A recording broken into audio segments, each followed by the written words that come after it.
Bueno, pues señoras, señores, empieza la función. ¿Qué tenemos aquí? ¿Qué tenemos? Ay, ay, ay, ay, ay.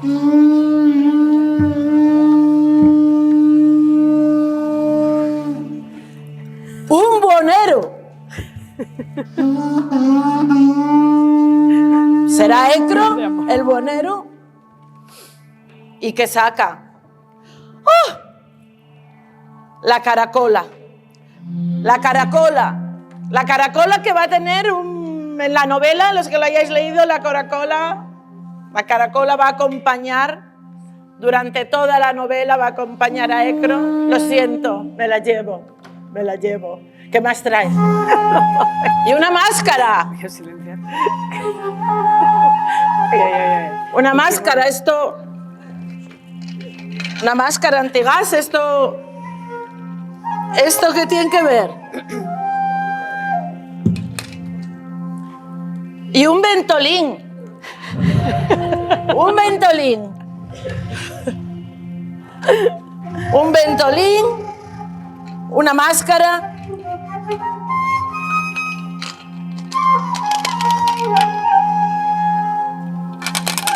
Asmáticos y asmáticas del mundo unido.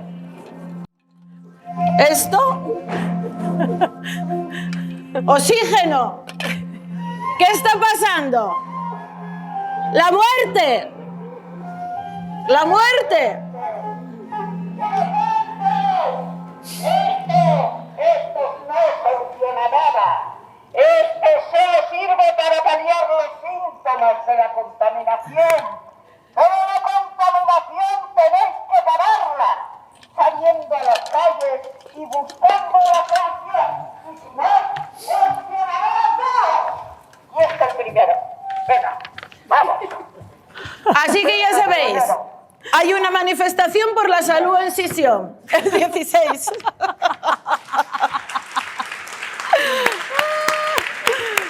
Me encanta.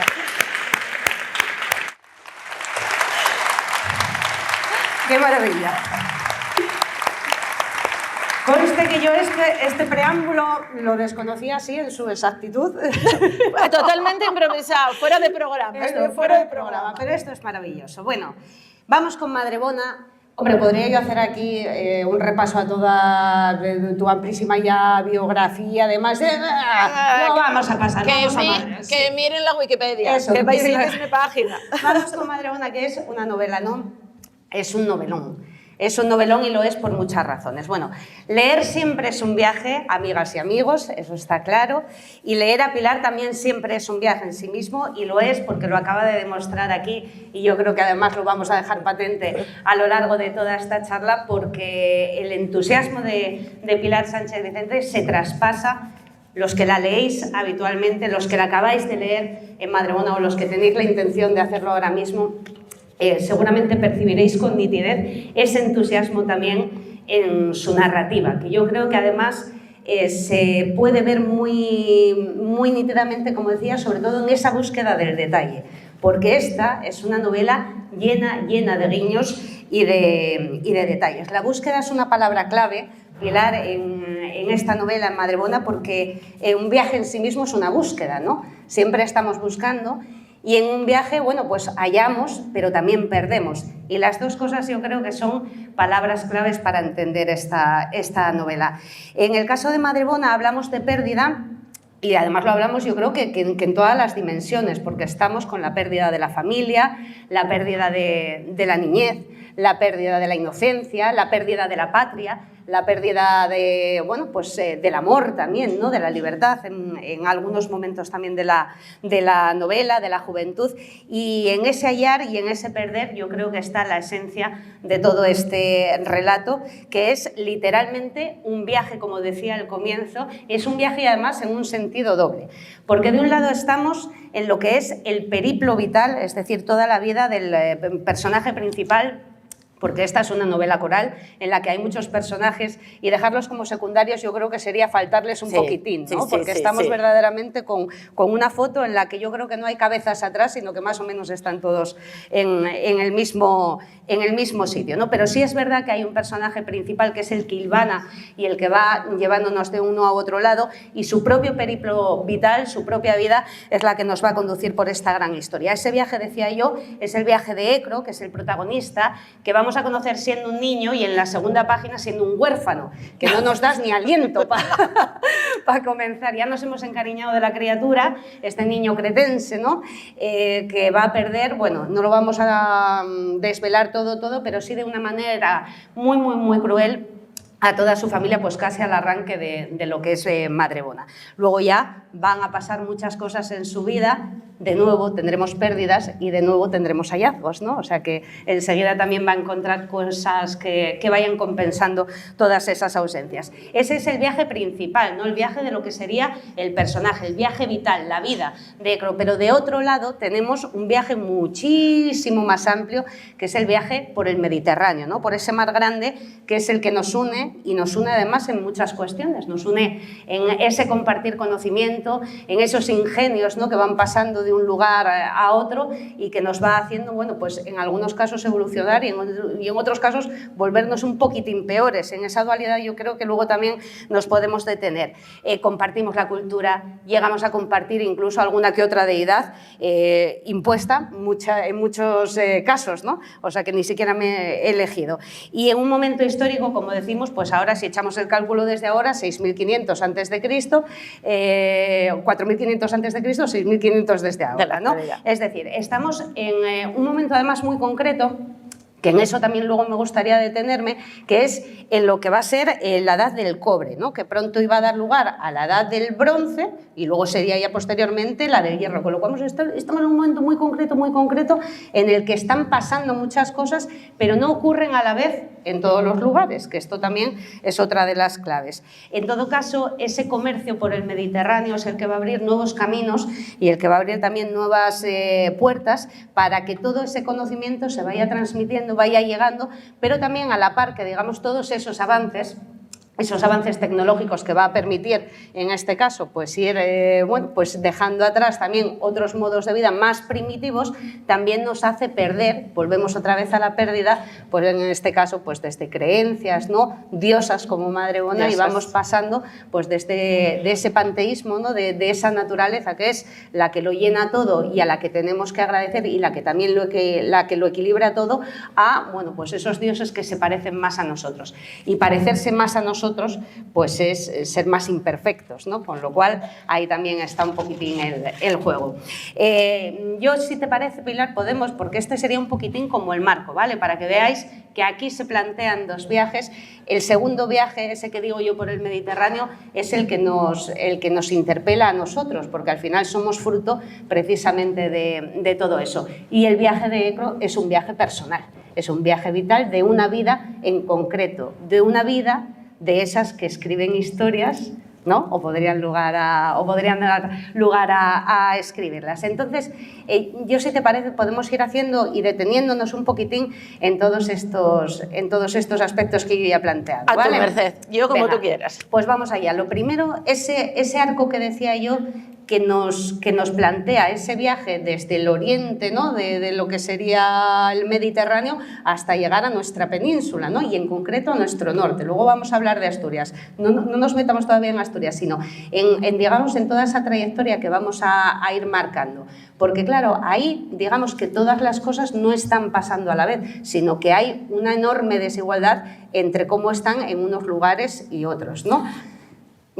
¿Por qué decides, digamos, hacer ese arco tan grande? O sea, escoger el Mediterráneo un poco como lo que va a ser el escenario, ¿no? Para toda la historia. Coger el Mediterráneo como escenario, pero en realidad eso que estás contando lo estamos viviendo ahora, sí. Porque tenemos en un lado Guatemala con unas costumbres indígenas mayas casi primitivas, y en el otro lado tenemos un Japón tecnológico absolutamente de la modernidad más absoluta, y estamos conviviendo, está sucediendo en la misma franja de tiempo, ¿no? Entonces, en este momento Cogílo porque precisamente el año podría ser 4.500, 4.300, 4.100, da igual. El caso es que está produciéndose una revolución mayor que la industrial.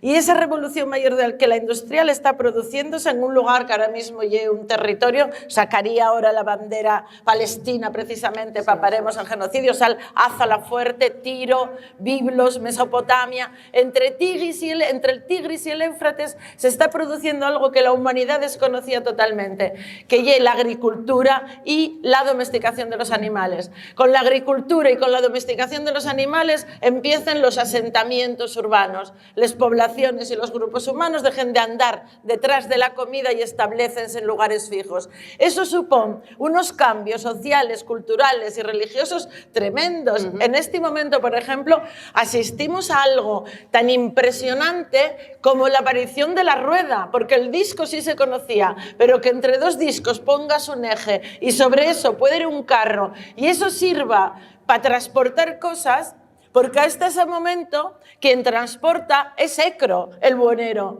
El buhonero lo lleva todo sobre sus hombros, el mundo sobre sus hombros. Ese papel de los buhoneros es representativo y es una de las cosas... bueno, este papel de los buhoneros se debe, contalo, porque está al final en una nota. Es que te lo iba yo a preguntar esto, digo, a ver, igual me reñías por irme justo al final del libro, pero sí que es verdad que al final del libro, ya que lo has dicho, lo digo yo, hay al final del libro una nota en la que explicas por qué el buhonero, que tiene que ver con una anécdota tuya personal, que te lleva además a la facultad y a un examen que estuviste a puntito de suspender, pero que luego sacaste nota porque precisamente recurres a ese personaje. Cuenta la anécdota, que es la anécdota es buenísima, además supongo que muchísima gente que está aquí, a nada que conozcan el mundo de la prehistoria, recordarán el nombre de Javier Fortea, un catedrático. Corría el año 1979, estaba yo en el primer examen de estos de prehistoria, muerta de miedo, y entonces pues había varias preguntas, pero una de ellas era: ¿cómo justificas que en un yacimiento del Paleolítico asturiano aparezca una cerámica del Oriente? Punto. Ah, claro, yo pálida, esto vamos. Y entonces se me ocurrió la figura del buhonero y empecé a lucubrar con ella, a hacerlo recorrer. Claro, a medida que lo iba descubriendo, iba viendo cada vez más cómo realmente aquellos personajes portaban todo, las noticias, los sucesos, los inventos, todo lo que se estaba produciendo, lo aportaban esos individuos que caminaban solos por el mundo. Bueno, no caminará solo porque tendrá su compañía, pero sí me gustaría deciros antes que nada que en el libro al empezar vais a tener un nomenclator, porque las ciudades tienen un nombre distinto para que no os perdáis, y también un mapa precioso del Mediterráneo donde vais a poder ver los sitios que se citan. Y es ese viaje el que en ese momento, imaginaros, es antes de los fenicios incluso. ¿Qué teníamos? Teníamos los cananeos, esos que os sonarán de la Biblia, los cananeos y los tartesos, porque Tartesos era realmente un sitio, en Iberia era el sitio que realmente más desarrollo podía tener, ¿no? Y es ese incipiente comercio, que tampoco se llama comercio, porque fijaros que no hay moneda, ni hay escritura, hay trueque.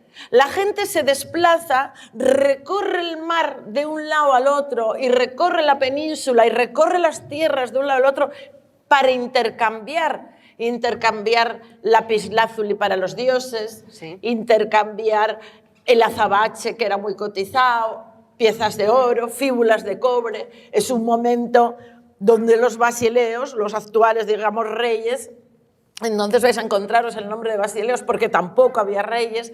Esos basileos realmente pagan, como cuando se busca la piedra filosofal, pagan por encontrar alguna aleación que haga más duro el cobre, porque el cobre es el metal del momento, pero es un metal endeble, es un metal fallido, es un metal que no nos va a servir de mucho. Y entonces se paga para esa investigación y esa innovación. Por eso os digo que es un momento fascinante. No encontraréis el nombre de palacios, porque lo que están haciendo los basileos son residencias más grandes, pero todavía nadie tiene el concepto pero de un palacio. de esos basileos con esas, bueno, esos palacios, ¿no? Esas ya construcciones muchísimo más desarrolladas, todavía conviviendo con esas tribus, por ejemplo, en el norte de la península ibérica, aquí en nuestra Asturias, ¿no? Que están ahí a la caza del oricio. Claro, entonces ya nos ponemos para acá porque Ecro, después de esas aventuras sin fin que el prove pasa, porque vamos, pasa muchas calamidades, la verdad. Pasan muchas calamidades. Claro, a ver, hacen los esclavos ya con 12 años, sodomícenlo como hielo de ser esclavo, como si fueras esclava, sodomícenlo, explótenlo. Tremendo.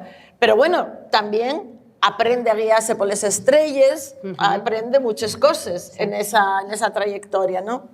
Hay un momento en que llega a Iberia y en esa búsqueda de sus orígenes, porque claro, él es expulsado de la isla, aparte de por un terremoto, por unas tribus invasoras que traen unos nuevos dioses. Hablabas de ese momento, el momento primigenio, eso es uniforme a todas las culturas. Si vais a América, y Pachamama, si venimos aquí, y la diosa madre. ¿Por qué? Porque se produce en ese momento en que el mono baja del árbol y lo que necesita para ser tribu son unidades, necesita personas. ¿Y quién pare? ¿Quién reproduce? Les mujeres. La diosa y la naturaleza, que lo mismo lanza un rayo que acaba con todos ellos, la marea, la luna. ¿Por qué? Porque la luna realmente facilita más los partos, por ese culto primigenio a la luna, esos vulves que se pintan en los cueves, esos Venus esteatopigios, ese primer culto a la maternidad como algo milagroso que ni siquiera se asocia con el sexo, ¿no? Entonces él queda absolutamente huérfano de todo, hasta huérfano de la diosa, de su religión, de una diosa que, por cierto, va a tener voz propia y hablar ahí entre las páginas. También lo diremos. Y él llega a Madrebona, que ahora sí, ya yo creo que por los medios y por todos los lados, ya sabe todo el mundo que hay una playa de Perlora. Sí, pero es mucho más en la novela, porque en realidad en la novela es la diosa, es la playa, es el lugar. Exacto. Es también la chamana, ¿no?, de la tribu a la que va a llegar. Claro. Bueno, claro, es que estamos yendo muy rápido, pero venga, para no perdernos en ese periplo que él inicia, siendo un niño que le va a llevar, bueno, por diferentes lugares y llegará finalmente... Y llega finalmente a Madrebona. ¿Qué se encuentra en Madrebona? ¿Qué encontramos en Asturias en ese momento? Encontramos en Madrebona, efectivamente, como era antes. La diosa tenía muchos nombres. No era una diosa con un nombre, como son los otros, El, Baal y Hadad, que tienen nombres propios. Y es la diosa es todo. Se manifiesta en cualquier parte, en toda la naturaleza se manifiesta. En este caso, la cala donde habitan es Madrebona. Madrebona es la diosa que los provee cada vez menos, porque tal Pedrerus Quilmau, de los frutos de la mar, el bosque del que sacan los ciervos, y Madrebona es el nombre hereditario siempre de las jefas, de las chamanas de la tribu, que también son, digamos, herederas de esa continuidad. ¿Pero qué pasa en Asturias en ese momento? Claro, ahí tenemos a Madrebona, que están ellos poco menos que en el epipaleolítico. Con el pico asturiense, que vamos a hacer ahora un inciso cuando acabe con el pico asturiense. Están con el pico asturiense, pero al Monte Areo están llegando los que en la novela se llaman los áricos. Están llegando los pastores, los constructores de los dólmenes y los túmulos que deberíamos poder ver en el Montareo, aunque están absolutamente cubiertos de maleza. Ya me preguntaba alguien, bueno, así que ahora además de Cimavilla vas a hacer visitas al Montareo. Digo, yo no me tientes, no me tientes. Oye, pues no es me una tientes. idea, apúntala que está bien. No me tentas, no me tentas. Pero es verdad, eso supone un choque cultural tremendo, porque los pastores talan los bosques, y para estos de Madrebona, que de los bosques sacan los ciervos, los animales, esta vida happy, digamos, de comunión con la naturaleza, empieza a ser realmente conflictiva, porque además los de Madrebona, como herederos de una tradición paleolítica, son talladores de piedra. Y ahora voy a hablar del pico asturiense. Venga, vamos. Yo es que soy súper fan del pico asturiense. A ver, aquí, cuando estudiamos la carrera, decían lo de no, aquí no fuimos nada hasta que vinieron los romanos. Ah, bien, hasta los romanos. Y hasta los romanos nada. Año 9000 antes de Cristo, por tanto, 11.000 before present. 11.000 antes de la actualidad. Bueno, pues resulta que hay en Madrebona y otros sitios de la cornisa cantábrica, de Asturias, solo Asturias, hay unos señores habitantes de esta tierra que con un piedro de cuarcita consiguen más filo, más metro de filo por kilo de piedra que ningún otro instrumento de la antigüedad. Y esto utilícenlo para mariscar, mira si son listos, para abrirlos la cabeza al bugre, para sacar los oricios, mira tú si lo tenían ellos pensado. Entonces, es típico marisquero que tú vas a Estados Unidos y vas a China y figura en todos los museos como pico asturiense, no con un nombre romano ni latino, pico asturiense. Claro, luego cuando decían lo de los romanos, digo yo, que entonces éramos tan listos en el 9000 y luego comíamos un gocho. Digo, pues no, aquí estábamos y seguimos, como lo demuestran, pues por ejemplo, luego los castros que se ven La diosa contra Roma. Sí. Esta igual y un poco de precuela de La diosa contra Roma, sí, por decir. Sí. Pilar, a ver, en ese intercambio de conocimientos, que era donde estábamos, ¿no? Ese buhonero que va con todos esos objetos, con todas esas piezas, que va a ir pasando de un lugar a otro, pues por ejemplo, la aguja, ¿no?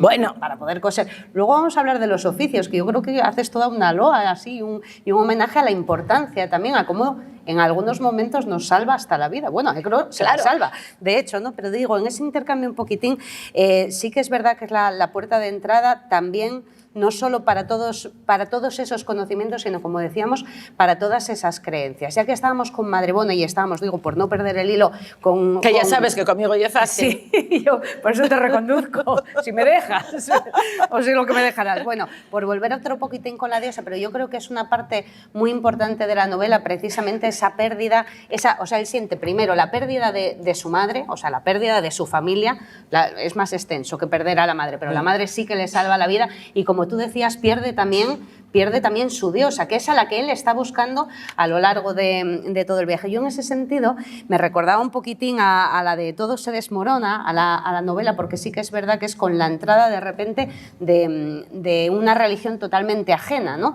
Y él sí que es verdad que se tiene, digamos, que adaptar a otras maneras de creer, y él está en una lucha continua, en un conflicto continuo, ¿no? Entre no abandonar, digamos, la creencia de esa diosa naturaleza y no adoptar finalmente a esos dioses. Bueno, eso, lo que le está sucediendo a él, en realidad le está sucediendo a todas las partes, ¿no? O sea, a todos los lugares. Es algo que puedes extender a... Es la misma historia del cristianismo, de cualquier otra religión, que intenta sobrevivir en la clandestinidad, solo que la clandestinidad es unipersonal. Claro. Que es muy duro, porque, claro, él ya no vuelve a encontrar... Él, de hecho, llega a Madrebona porque alguien en Tartesos le dice que allá arriba, aquellos montunos, tienen un culto, que creen en la luna y en la diosa, y de repente él se le hacen los ojos chiribitas y dice él, oh, ¿qué me dices? Y entonces allá voy, ¿no? Allá voy. Y él lo que conserva, digamos, que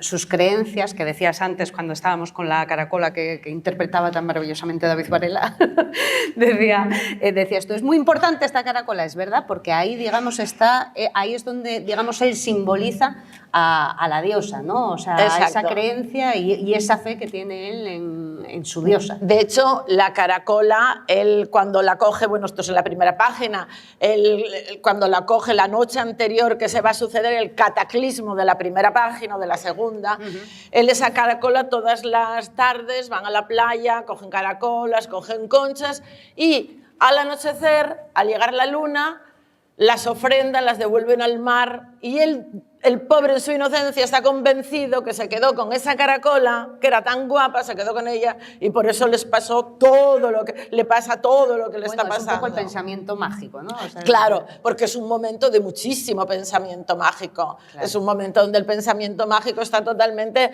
presente en todo. O sea, llueve porque los dioses se enfadan. De hecho, tampoco utilizo en ningún momento la palabra maremoto ni terremoto, porque en todo momento es la cólera de la tierra, la cólera de los dioses de la mar. Claro, ellos viven continuamente, la diosa o los dioses, da igual. Todos achacan a la divinidad cualquier cosa que les pasa. Mira, lo acabas de decir, pero decía yo al principio, es una novela que está llena de detalles y está llena de guiños, por ejemplo, como decir, no utilizo la palabra de una enorme galerna, no, sino que te lo llevas ahí a un lado un poquitín más mágico y es al final la explicación un poco mitológica, ¿no? Que tú vas metiendo, porque metes hasta Teseo por ahí en un laberinto, maravilla. Para los que nos gusta además lo de la mitología es una gozada, porque de repente como que te lo vas encontrando, ¿no? A eso es, yo creo que eso ya es, bueno, eso es una licencia poética tuya y un poco juego también con el lector, ¿no? Claro, me da la sensación porque a ver, de que la lanzas así. ¿Qué puntos tenemos de referencia? La mayoría lo que tenemos de puntos de referencia son los mitos griegos, pero claro, para que haya un mito, tiene que haber una leyenda. Para que haya una leyenda, tuvo que existir algún hecho que hubiera provocado en un momento dado esa leyenda. Bueno, pues en Madrebono lo que aparecen son hechos que cogidos por alguien, por algún otro bonero, trovador que viajara y que contara, pudieran haber dado lugar al mito de Medea, al mito de Circe, con Sife, o al mito del Minotauro. Porque realmente, bueno, aquel señor que los primogénitos de la familia se llamaban todos Teseo, mira tú, qué casualidad, ¿no? Bien podía ser. Bueno, por ejemplo, también el personaje de Medea, esa tía, ¿no? Que de repente aparece ya también en últimas páginas, no vamos a hacer mucho spoiler, pero bueno... Dramático. Sí, también dramático, pero a mí me encanta porque, por ejemplo, es un pasaje muy arriesgado, sin embargo, decías, son hechos antes de la leyenda, es hecho y es verdad, porque tú lo lees como lector, está ahí, esto te lo he hecho como piropo, total, porque tú como lector lo lees y le das la mayor credibilidad. Sí. O sea, quiero decir, ver a una mujer llena, ¿no? En este caso de culebras que están, digamos, haciéndole un poco la defensa frente, en este caso, a los que van a por ella y te casa y te parece lo más natural que vaya una mujer con un montón de culebras enrolladas a la cintura y enrolladas al cuello, ¿no? Claro, porque era una sacerdotisa, en su momento era una sacerdotisa también de la diosa, aunque me refería al dramático hecho de los hijos, pero eso no lo vamos a aclarar. No, que eso, no, eso no, que seas mucho spoiler. Eso. Me gusta mucho también toda la tensión que mantienes, me parece muy interesante entre lo que es, también lo apuntabas antes, la naturaleza como esa fuente de equilibrio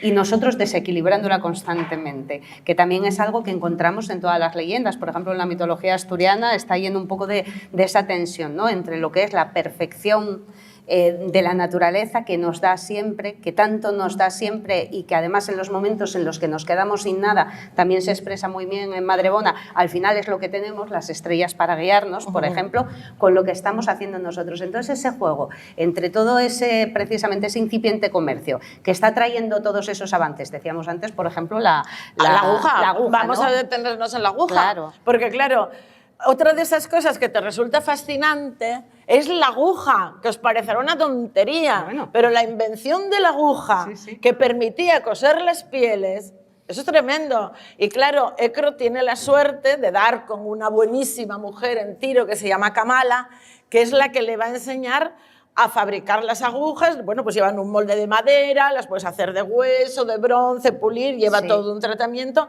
pero a Ecro ese poder saber fabricar agujas, saber coser pieles, le va a servir saber hacer pieles o tejer en plata el manto de una Basilea. Claro. Le va a servir para salvarse la vida y buscársela. Y es interesante cómo le enseña a ella precisamente ese oficio un poco con ese objetivo. Mira, me recordaba un poco, llevándola a nuestra querida Josefa Xovellanos, pero sí es verdad cuando enseñaba a todas las mujeres un oficio para que ellas tuvieran, ¿no? Luego las posibilidades y su posible autonomía y en un momento dado poder salir para adelante precisamente porque sabes hacer algo. Cuando Kamala se lo enseña con ese objetivo, creo, con el decir, bueno, no es para que él sepa coser muy bien y vaya a ser su heredero, que aunque ella también le prestaría, ella también quisiera, pero finalmente es para que él tenga en su poder, al final, una capacidad. Una capacidad. Sí, ser cosedor le proporciona un oficio. De hecho, en el momento en que ya se lanza por el mundo, esa bolsita que contiene la aguja y el molde de la aguja será lo que a él le sirva. Y bueno, como es algo que puede reproducir con un molde, eso le va a permitir a lo largo del tiempo disponer de ello. Bueno, Madrebona es también un viaje por la crueldad, porque madre mía, vaya cómo te cebas con todos, de verdad que mal lo pasan, cómo sufren, los sodomizan, los violan, los todos, o sea, es una cosa terrorífica. Vamos a ver, ¿por qué un poco esa parte tan cruel, hasta incluso sórdida y a veces difícilmente digerible en la lectura, te diré, porque sobre todo cuando estamos hablando de niños, de mujeres, yo es que me revuelven mucho. Ya, pero es que la vida es muy dura, la vida es muy dura y es un momento, todavía ahora podemos tener ciertos filtros de la civilización y así todo asistimos a barbarie, quiero decirte, a ver que nos maten 100 mujeres al año, quiero decirte, asistimos a una barbarie y estamos en un grado de civilización sumo, pero en ese momento donde realmente pues un niño es carne fresca o en el caso de una mujer que representa algo, la violación lo vemos, quiero decirte, en cualquier guerra la violación de las mujeres es algo consustancial a la guerra, desgraciadamente, es algo que se utiliza ahora, se está utilizando ahora, en aquel momento por supuesto que se utiliza. Es verdad que hay malos muy malos. Yo tampoco me parece que sea tan cruel, a ver si se me va a espantar la clientela. No, hombre, está maravillosamente equilibrado con otras partes que no lo son. No, pero sí es verdad que esos pasajes que hay sí. unos cuantos, sí. son crudos. Son crudos, no, claro, porque la vida es cruda. Yo, a ver, tampoco voy aquí a poneroslo todo... Claro, y eso es una lección, quiero decir, eso es una lección como escritora, porque tú que lo escribiste lo podrías haber escrito como te hubiera dado la gana, ¿no? O sea, pero efectivamente es un poco una muestra de la crueldad, supongo también de en ese momento. Como, claro, se ceban, como siempre, con los más débiles. Vamos a detenernos un poco en el papel de las mujeres en la novela, porque es interesante. Por ejemplo, la diosa es verdad que tiene voz propia y a lo largo de todo el viaje de Ecro vamos a ir escuchando cómo lo va acotando casi como si fuera una obra de teatro, ¿no? O sea, esto es lo que va a suceder ahora o sucedió, lo interpela, habla con él, habla un poco con nosotros, está ahí, es una voz que eso es interesante. Una voz epifánica, que se dice, epifánica y profética. ¿Y por qué le pones voz? Bueno, le pongo voz, en realidad, porque claro, parte de la documentación evidentemente fueron textos griegos, quiero decirte, las tragedias griegas, lo que teníamos, como te digo, escrito, la Ilíada, la Odisea, las tragedias griegas. La voz de la diosa tiene muchísimas, yo creo que la mayoría de las frases están tomadas de tragedias griegas, por eso tiene esa sonoridad tan particular, ¿no? Oh, Ecro, ¿acaso no eras el mejor de los hombres? O, claro, son exclamaciones y la diosa, yo creo que cualquiera que se lea las tragedias de Esquilo, de Sófocles, puede encontrar algunas frases extraídas de ahí. Quise precisamente que la diosa tuviera ese tono coral que tienen en las tragedias griegas los que van, digamos, bueno, pues anunciando lo que va a pasar. Y Pilar, de quien tiene voz, de la que normalmente no tiene voz y ahora tú le pones voz, que es la diosa, a una niña que directamente no puede hablar. Eso me apeteció muchísimo. Vamos a hablar del personaje de Chaca, yo también para los que todavía no lo han leído, por ponerles un poquitín en contexto. Cuéntanos quién es ella y por qué también decides no darle voz. Como veis, a mí, además, quien me haya leído ya sabe que nunca me gustaron los personajes fáciles ni las situaciones convencionales. Y el pensar, en ese momento, el pensar en una niña sorda, por tanto muda, en un momento histórico como este, en realidad la niña aparece como una niña maldita. Su tribu la quiere linchar, por supuesto. Porque es diferente. Es diferente y además, como siempre, coincide que sucede cualquier cosa en el pueblo, pues la culpa es de la niña maldita. Entonces quieren lincharla, claro. ¿Qué pasa? Héctor ya es adulto, medianamente adulto, y él que tuvo esa infancia sabe, defiende, protege en ese momento a la niña. Y se convertirá en su compañera y en un personaje, yo creo, fundamental, porque además es una hondera bárbara. Bueno. Y también me pareció muy guapo pensar cómo se iban a relacionar. y ese lenguaje de signos, que ahí tengo que dar gracias en todo esto de la novela ahí Arantxa con sus mitos griegos, que mi hermana, que como es profe de griego y los alumnos le dicen mitos, mitos, pues estas cosas siempre inspiran mucho.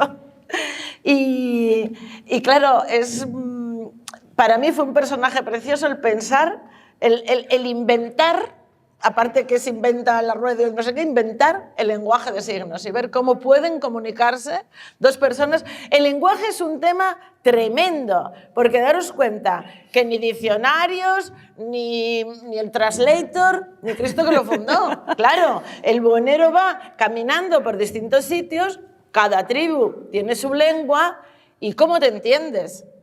El papel de quien se lleva de traductor, cómo van aprendiendo, cómo él va aprendiendo lenguas de otras partes. Eso también me pareció fascinante, cómo superar la incomunicación, que puede ser una incomunicación evidentemente de vida, que tú vives en un lado, yo vivo en otro, y de aquí a allí no nos comunicamos y cada uno desarrolla su lenguaje. Pues a ver cómo nos intercambiamos.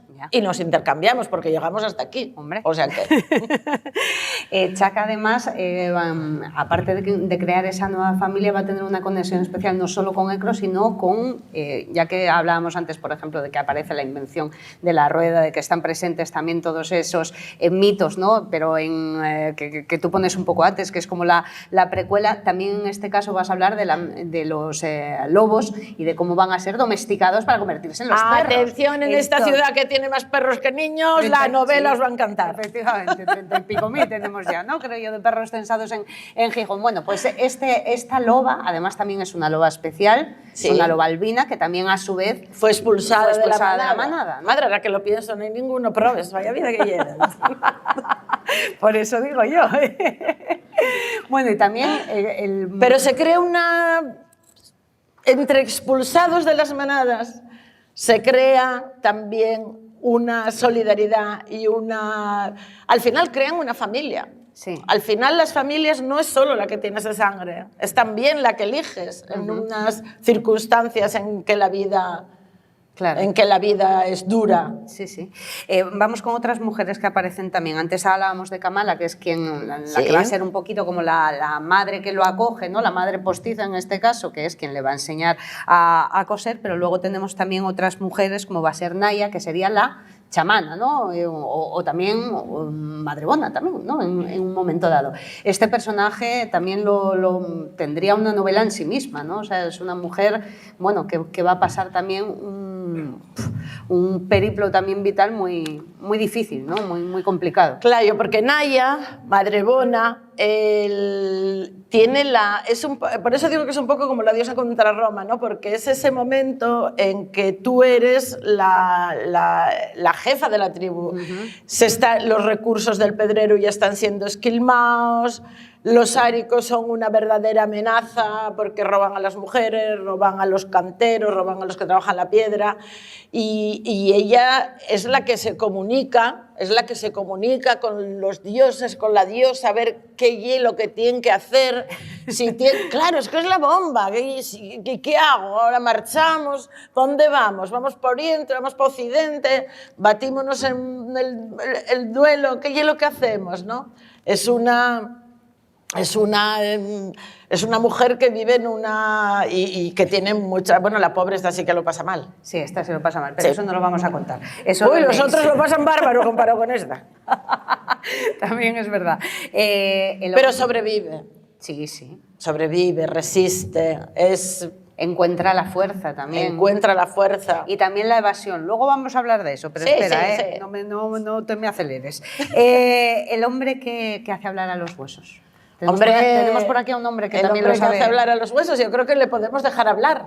¿Que hable primero y luego cuentas el personaje o cuentas un poquitín el personaje para poner en El hombre contexto? que hace hablar de los huesos y que nos interpreta aquí David Varela con su chaleco, que es muy moderno, no nos trae las pieles, podía haberlas traído. El hombre que hace hablar a los huesos es un personaje... A ver si me cargué yo ya esto. No. Es un personaje que tiene una importancia tremenda en la novela es un hilo... Yo no Sí, me es que oigo. se va cuando va? haces un giro. A ver, tendré que quedar así Tienes tiesa. que estar todo el tiempo mirando para allá. Uy, verás.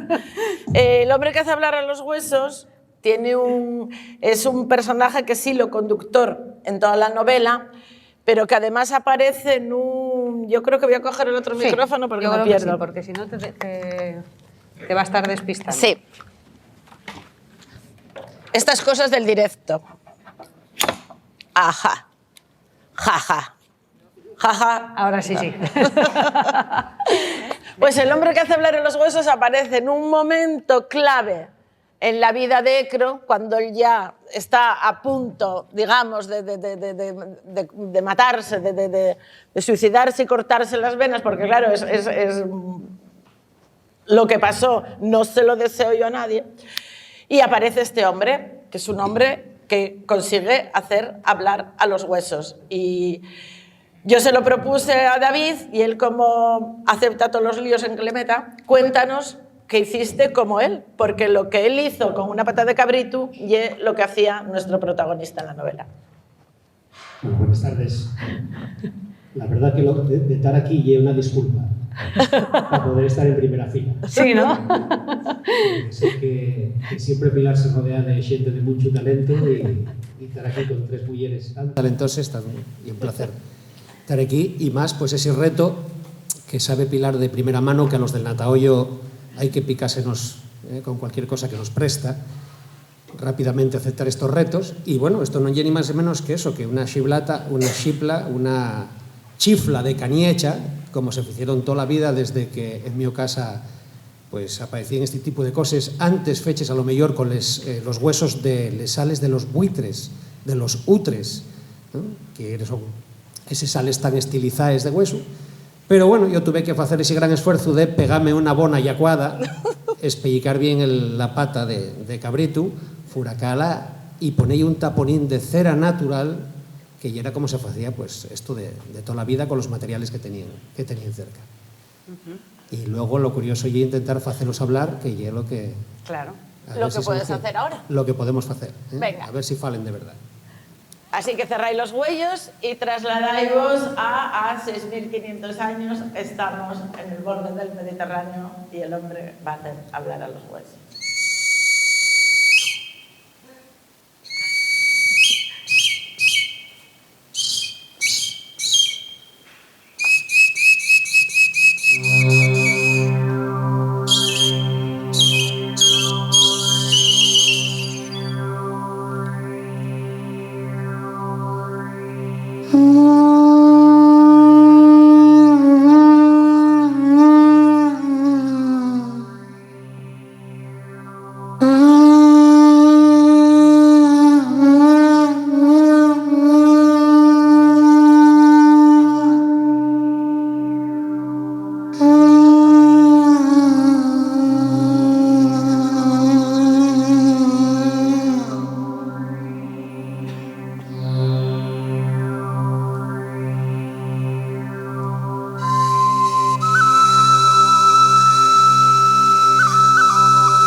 Oh.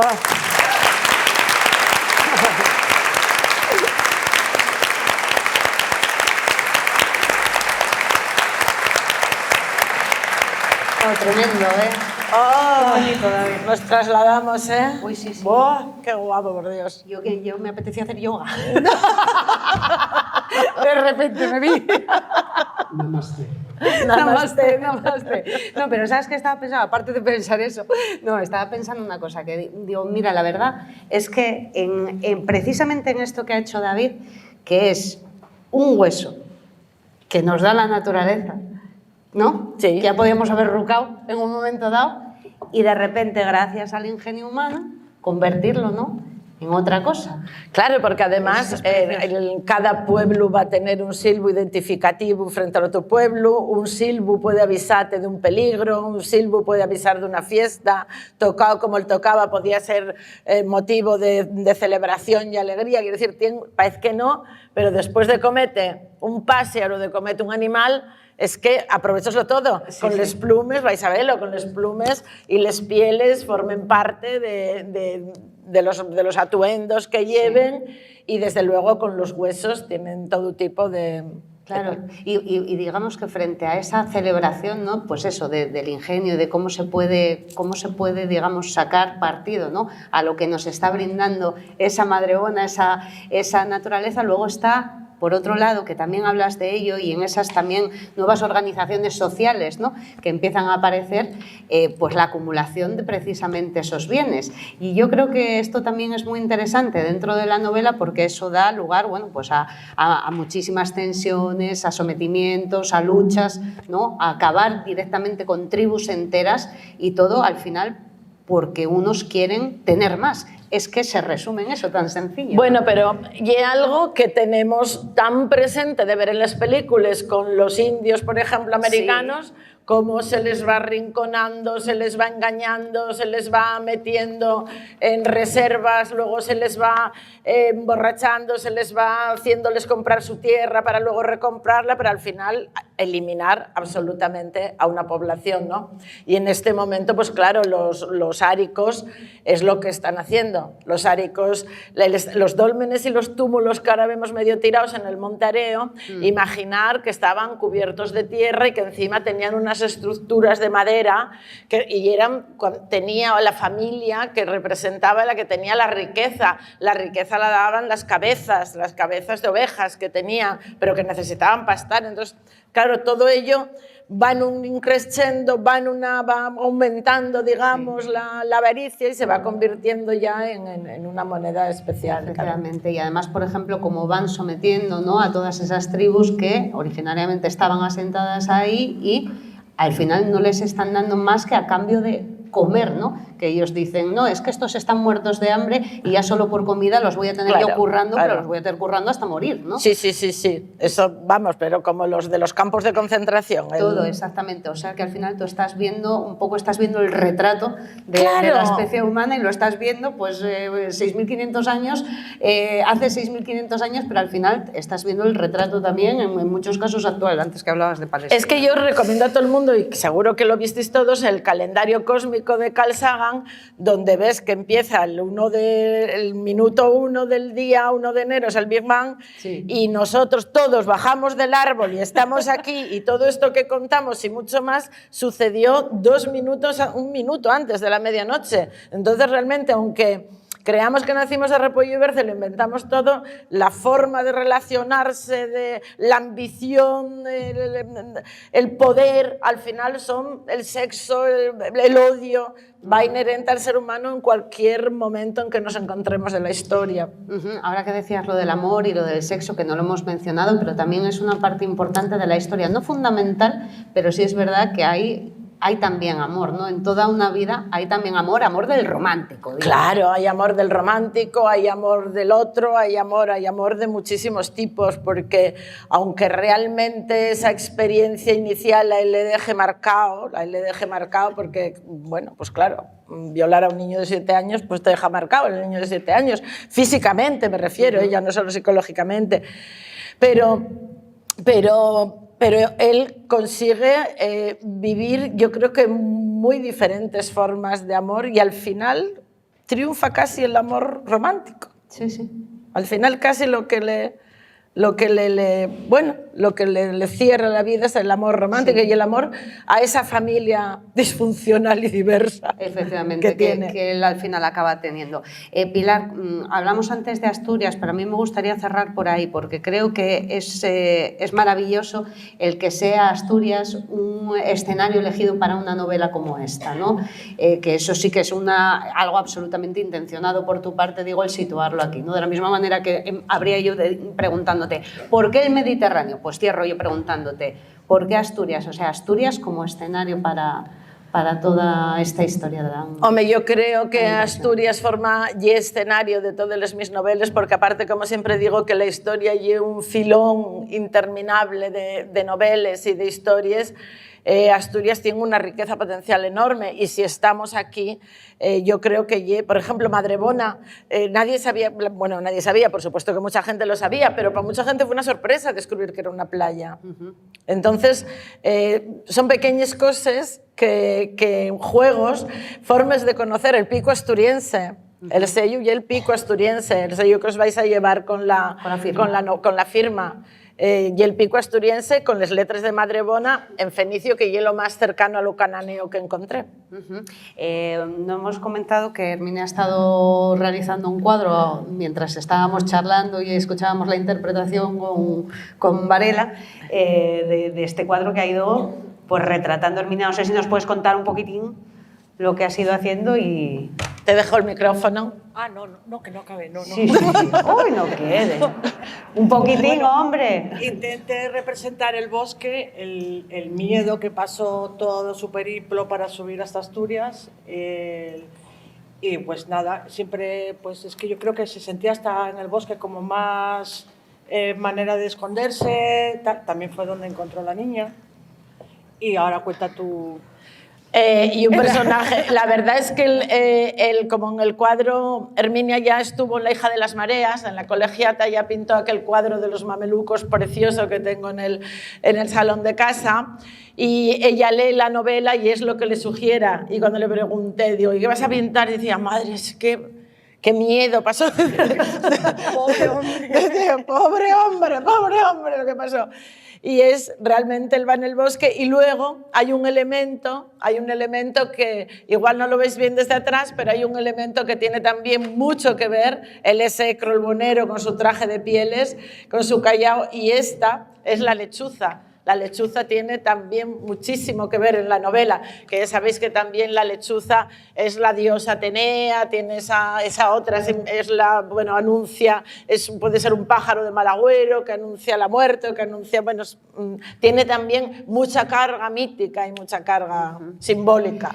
Una de las cosas que más me gustaron de Madrebona, Pilar, es que yo creo que, decía antes, hay una oda, por ejemplo, a los oficios y demás, y yo creo que también hay un homenaje a todos esos hombres y todas esas mujeres que han ido construyendo la historia, ¿no? Y que al final son anónimos, pero que si nos detuviéramos en cada uno de ellos, pues tendríamos un novelón seguramente, ¿no? Como claro, decía Silvio Rodríguez que la historia la construyen y la hacen los hombres y mujeres sin historia. Y a mí esas son precisamente las personas y los personajes que me gusta representar en mis novelas. Esos seres como Ecro, un bonero anónimo, como Chaca, esa niña, Naya, incluso Gámez, esos personajes. Es el malo malísimo, pero no nos hemos detenido porque el malo, porque ya sabéis que yo en todas las novelas pongo un malo. Ay, qué malo era. Bueno, y malo, el otro también, Gámez y malo, el sí, el otro también. Sí, el otro también. Hay los muy malos, Bueno, pero al final eso, recuperando, que estábamos en la parte más poética, recuperando que sí que es verdad, que es la historia, al final la historia de todos nosotros. Pues Pilar Sánchez Vicente, es un novelón, de verdad, los que no lo hayáis leído, leerla, que la vais a disfrutar muchísimo, y no te pregunto qué estás escribiendo ahora, que seguro que estás escribiendo, con lo cual seguro que nos vemos con otra, ¿no? Estoy escribiendo una que lleva la bomba, pero esa no os puedo decir nada, y luego el año que viene ya tengo acabada otra que está en la editorial, que ya saldrá el año que viene. Es que hay que darse prisina, no vamos a tener en las novelas para hacer las estanterías. Oye, damos la palabra por si alguien tiene así alguna pregunta, algún comentario, algunos de los que la hayáis leído arriba o abajo, no sé, si alguien le presta así compartir, o damos por cerrado y se pone aquí a poner el sello y a rubricar. Bueno, querrá la gente echarse, pero Sí. yo primero Ahora, quiero dar los agradecimientos. Primero quiero dar los agradecimientos. Bueno, y antes voy a deciros una cosa. Bueno, les noveles, con les noveles van los marcapáginas, están ahí según salís a la venta. Si alguien quiere firma, voy a firmar aquí. Aquí vais a ver, no hablamos de ello, pero aquí hay un montaje, como no podía ser menos. Aquí hay un montaje de lo que lleva la mar y la montaña, que sirve de la mar. Que tienes demasiadas cosas. Déjame el papel. La mar y la montaña. El bolígrafo con que voy firmamos, madera de castaño de la cuenca, que tiene probablemente 200 o 300 años porque está sacado de un palacio. Tiene también, no se ven bien grabadas las letras también de Madrebona en fenicio, y obra de un artista del Natahoyo también, porque el Natahoyo Power danos mucho de sí. Quiero darles gracias en primer lugar al CAI, por supuesto, porque... no, ya sabía yo que tenía que deciros algo. De les firmes, que como ya estoy vieja y muchos la novela no hay para vosotros y yo para la madre no sé qué, por agilidad rogaríamos que cuando vinierais a la firma me dijerais el nombre, porque luego pasan esas cosas de que se me olvide, quedo fatal con todo el mundo. Así que, si podéis, vais diciéndome el nombre. Gracias al CAI, al Dara, a Consuelo, a Raúl y a todo el equipazo que está por aquí y que montaron este escenario maravilloso que podéis ver, tremendo. Gracias a Suaku, Carballido y Pilievia, que no sé por dónde anden, son los de la performance porque son activistas inasequibles al desaliento, y para mí desde luego fue un placer tener este momento de famosa de barrio, solidaria con el barrio y contra la contaminación y por una ciudad más saludable. A ver, ¿qué voy a deciros de Alicia? Nada. Alicia, no puedo tener mejor presentadora que Alicia. Muchísimas gracias. Ya sabéis que ella es periodista, que ella... Y Alicia... Digo yo, ay, gracias, madre mía, pero bueno. Madre. Concho. Ay, amiga. Gracias. Otra gran mujer que me encanta que esté aquí, tiene el estudio en la calle de la Playa, os recomiendo sus cuadros porque yo es lo que menos puedo hacer ya que está aquí. Esta maravillosa amiga Herminia Morís, también su ramo.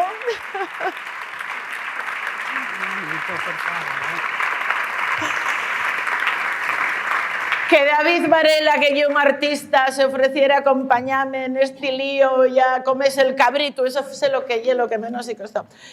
Él también tiene su pequeño detalle, como lo de la fame de los músicos, vaya algo más.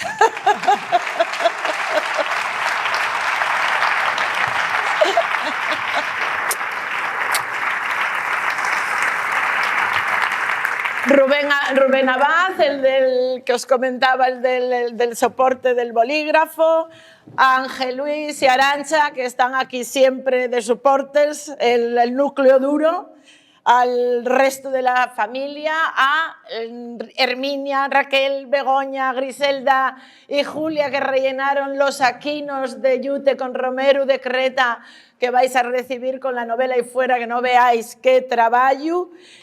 Y sobre todo,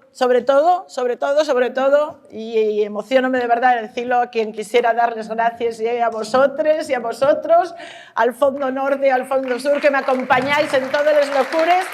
Os quiero, de verdad, sois lo mejor que me puede pasar en la vida. Gracias, gracias por leerme, gracias por estar aquí. Gracias, de verdad, os quiero. Gracias, muchas gracias. Ay, me emociono. Gracias. Ay, yo es que suelto el... Bueno, pasamos, David. Vamos a hacer aquí una foto conjunta. Venga. Una foto. Vale. Vamos a hacer aquí una foto saluda conjunta así. Con El ramo. como Mises. En Ramaes. Una foto aquí. Vamos a tirar.